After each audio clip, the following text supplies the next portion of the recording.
Manifestations, les violences que nous avons vécues. Nous avons pensé en tant qu'élus territoriaux, qui sommes les porte-voix des populations, qui sommes dans les terroirs, qui gérons directement des biens publics, que nos populations, utilisant aussi les services publics, nous avons pensé qu'il était normal qu'on puisse prononcer et faire un certain nombre d'appréciations. C'est pour cette raison que nous avons convié à ce point de presse. Donc, les autres membres de bureau ne pouvant pas être dans la salle, donc on est venu donc les représenter. Et comme convenu, nous allons passer la parole donc à M. Youssouf Benjeloun, qui est le président des départements, pour faire la déclaration de presse. Alors, président de l'Association des maires du Sénégal, chers amis de la presse, chers invités, sénégalaises et sénégalais, recevez mes salutations les plus chaleureuses. Les 1er juin et 2 juin derniers, le Sénégal a vécu des journées de tension qui ont mis à rude épreuve la légendaire tranquillité qui a toujours fait notre réputation de pays démocratique et stable où la convivialité entre les différentes communautés constitue le socle de la société. C'est le moment pour nous de déplorer toute perte en vie humaine et de nous incliner devant la mémoire de toutes ces personnes arrachées à notre affection. Par ailleurs, nous souhaitons un prompt rétablissement à toutes les personnes blessées. Nous exprimons aussi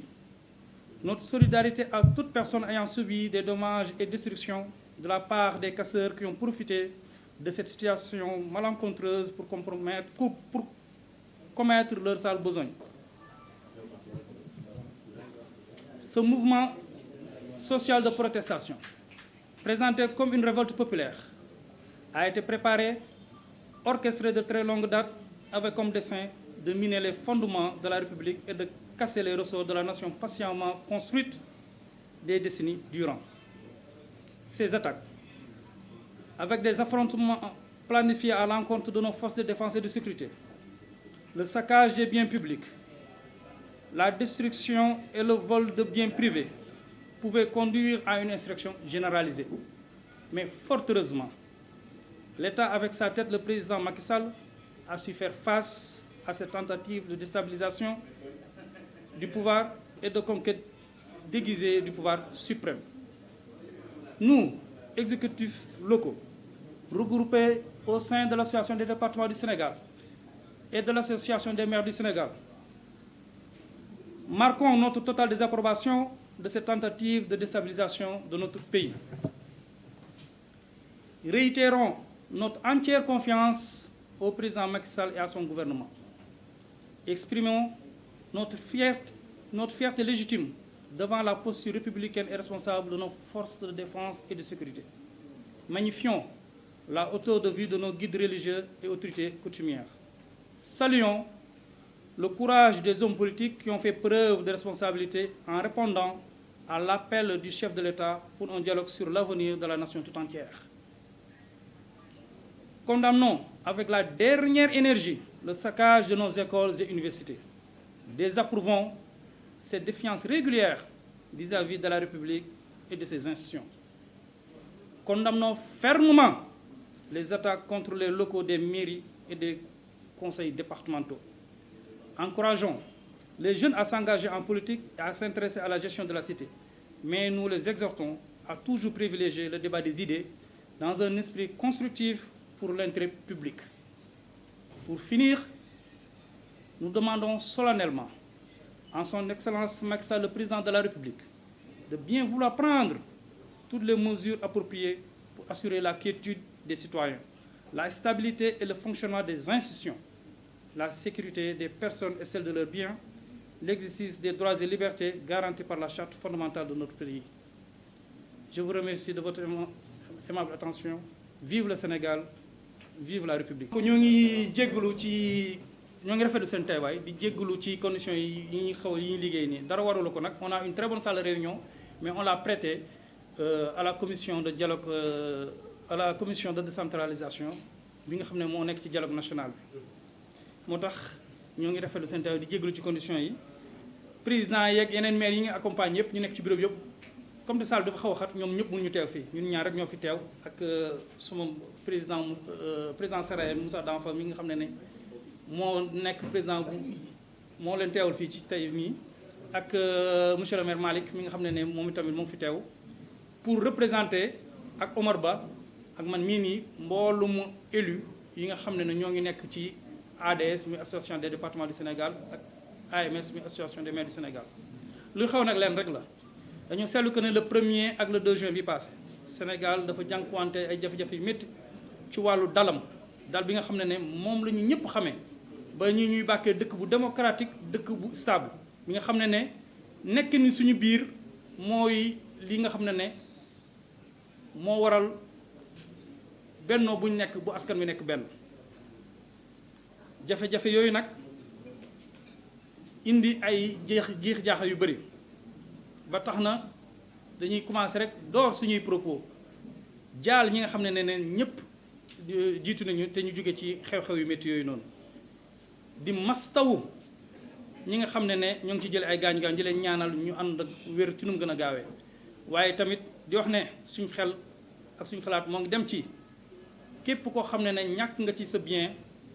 te mu jógee ci yàq yi nga xam ne ay nit dugg nañ ci mbir moomu noonu yàq ko ci seen alal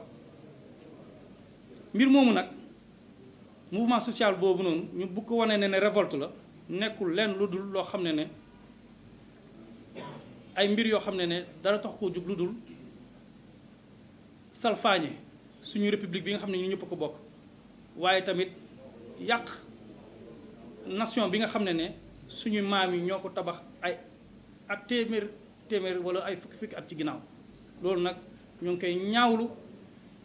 di wax ne warutu fay am ndax nag lu ñu seetlu mooy ay attaques jëmale ko ci force de défense et de sécurité ñi nga xam ne ñoo ñu aar ñun ñëpp lu ñu seetlu mooy yàq ay alal yoo xam ne ñun ñëpp ko bokk muy les biens publics waaye tamit yàq ak sàcc alal yoo xam ne ay particuliers ñoo ko moom mu nekk nag lu ñaaw ndax nag jàpp nañ ne nit mën na revendiquer casse ay droit am saa mu yàq alalu kenn rawatina li nga xam ne ñoo ko bokk loolu nag soo leen ko gisee ñun dañoo jàpp ne ay mbir la yoo xam ne rek ne lu ñu ci jubloon comme nu ma koy waxee rek mooy salfaañi république bi waaye alhamdulilah état bi dafa jóg daal di taxaw ànd ak président de la république Macky Sall mi nga xam ne moo ko jiitee daal di fexe ba loolu yëpp daal di déjouer tentative yooyu yëpp ba tax na nag ñoo ngi féliciter président de la république di féliciter les forces de défense et de sécurité ñi nga xam ne taxaw nañ ba tentative de déstabilisation bi ak de conquête d'exercice du pouvoir boobu noonu amut ñun nag ñi nga xam ne ñooy exécutif locaux yi maanaam ñun ñu jiite bokk moomeel ñu leen di wax collectivité territoriale rawatina ñun ñu nekk ci association des départements du Sénégal bi nga xam ne maa ko jiite ak association des maires du Sénégal bi nga xam ne suma frère Oumar Ba mii moo ko jiite ñun nag ñoo ngi wax ne ànduñu benn yoon ci tentative de déstabilisation bi nga xam ne moom lañ constaté woon ci dëkk bi ñoo ngi wax ne tey lañu gën a am confiance ci président de la République ak ci gouvernement am waaye ñoo ngi wax fierté bu ñu am ci taxawaayu force de défense et de sécurité mi nga xam ne wan nañu ne askan bi rek ñoo leen ñor te taxaw nañu taxawaay bu am solo ñoo ngi rafetlu tamit nag njiitu diine yi ak autorité coutumière seen taxawaay ci mbir mii nii taxawaay bu rafet a rafet ñoo ngi tamit di rafetlu homme politique yi nga xam ne am nañ courage ñëw wuy président de la République ci dialogue bu amal solo bii nii mu amal te askan bi yëpp muy ñeel askan bi yëpp rawatina nag ñun jeunes yi xam ne ndax suñu avenir lañ fay waxtaane ñoo ngi ñaawlu